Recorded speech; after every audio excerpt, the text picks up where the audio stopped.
Should you always leave a rep in the tank? Find out in today's Q&A. Hey everyone, Selwyn here from Wynn, where the goal of the channel is to help you get a little bit stronger every single day. Thanks for clicking on another 5-Minute Friday Q&A video series where I attempt to answer your questions in under 5 minutes.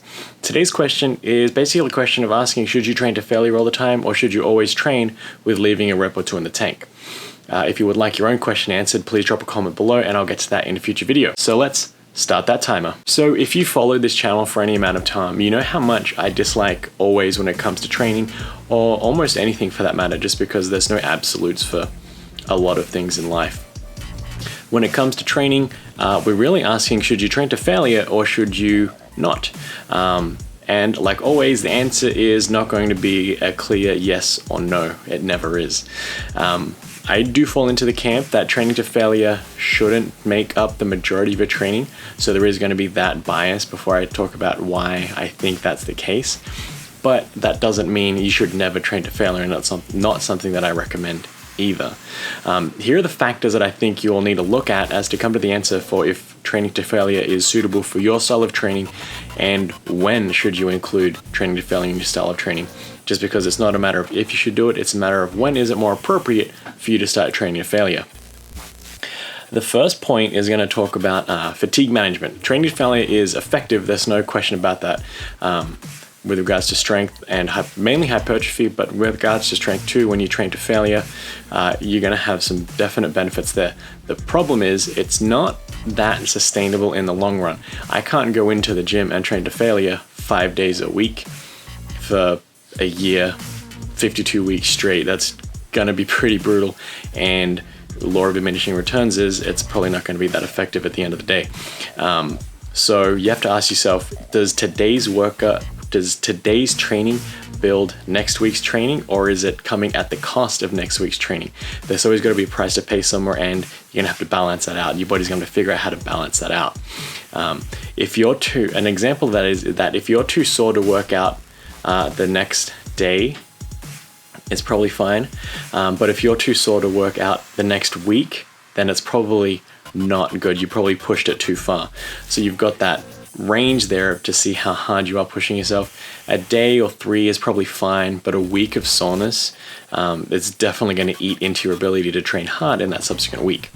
Next off is, how far into the training phase are you?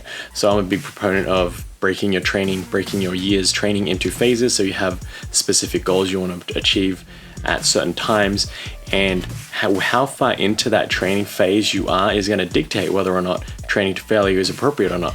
As you get closer to the end of a training phase, or getting closer to a deload week, that's going to be way more appropriate for you to start including training to failure.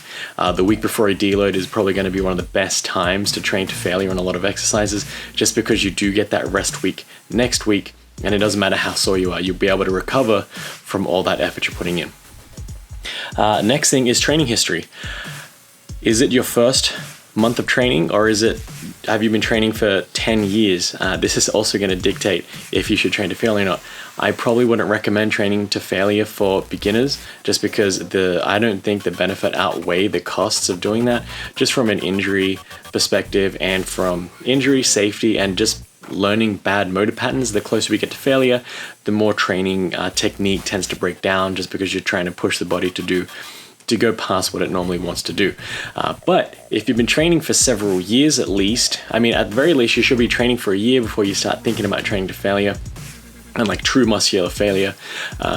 That's when I would say it's probably appropriate, because you know how your body's going to respond, you know how to push through the movements, and you know when to stop before that technique breaks down.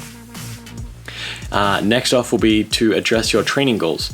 Hypertrophy training with higher reps is going to be more conducive to failure training than low rep strength training. Training to failure is definitely a great way to build muscle size, not the best or most efficient way to build muscular strength. Two different goals there. Check out my video where I talk about the differences between the two of them. But training to failure is going to be more helpful for you with hypertrophy style training than it is going to be with strength focused training. And then finally, how is your recovery elsewhere in life?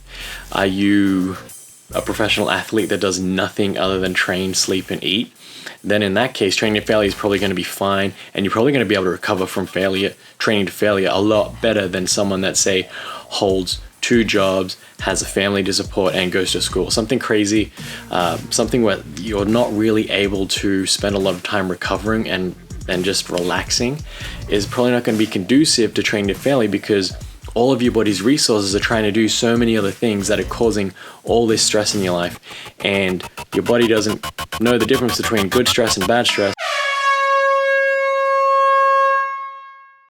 Almost had it. Just one last point.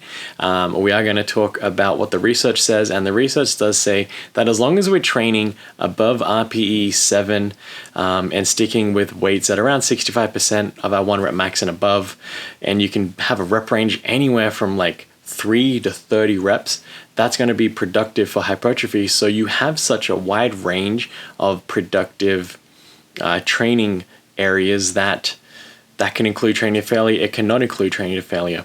So to sum up, is training to failure effective? Yes. Is training close to failure effective? Yes. So whichever one suits your training goals and your training style is going to be the most appropriate way to train for you. And that's going to change day to day, month to month, year to year. This has been Sam from Wynn Strength, and remember to never stop learning and to never stop lifting.